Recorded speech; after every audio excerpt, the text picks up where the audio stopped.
What are the current geopolitical shifts in Asia, and how are they impacting trade?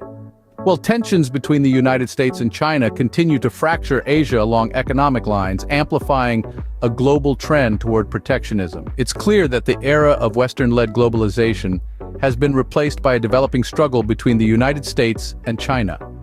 From a Western perspective, the main challenge arises from a competition between nations that support liberal values and those in favor of authoritarianism, with profound implications for the global economy. Blending international trade with geopolitical rivalries has become the new norm.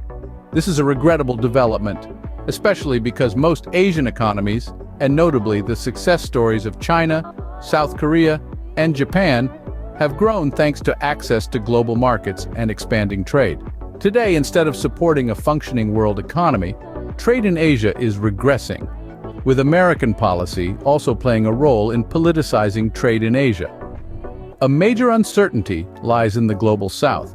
Although not as prominent as the non-aligned movement of the Cold War, the global South now presents a significant geopolitical challenge to the West, particularly on issues around trade.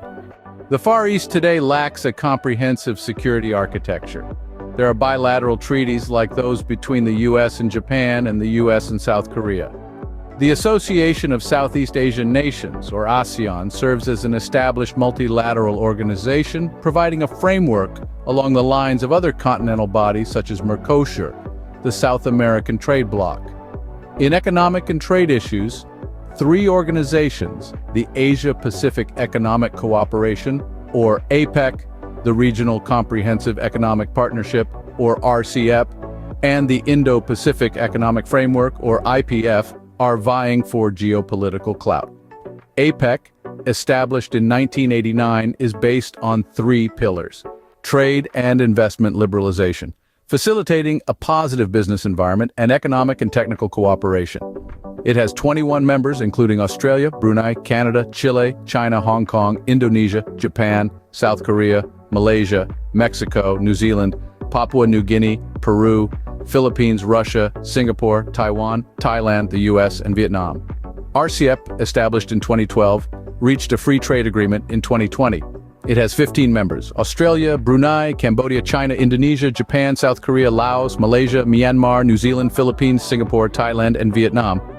IPF, established in 2022, currently has 14 members: Australia, Brunei, Fiji, India, Indonesia, Japan, Malaysia, New Zealand, Philippines, Singapore, South Korea, Thailand, the US. To summarize, the new geopolitics of trade in Asia are characterized by a struggle between the United States and China, blending international trade with geopolitical rivalries and the challenge posed by the global South. This has led to a regression in Asian trade and the rise of three rival structures vying for geopolitical clout: APEC, RCEP, and IPEF.